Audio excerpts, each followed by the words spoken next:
Welcome back, everyone.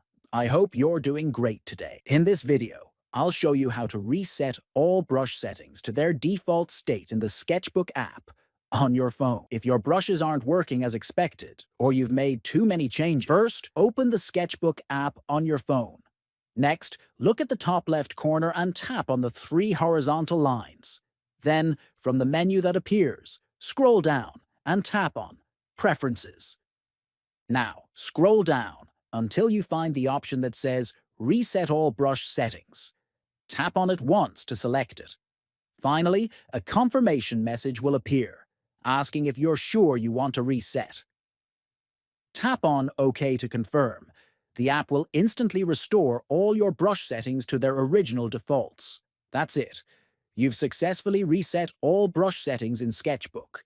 This can really help if your brushes start behaving strangely or you want to restore their original feel. If you found this video helpful, make sure to subscribe to the channel, like the video, and share it with others. Thanks for watching, and see you in the next one.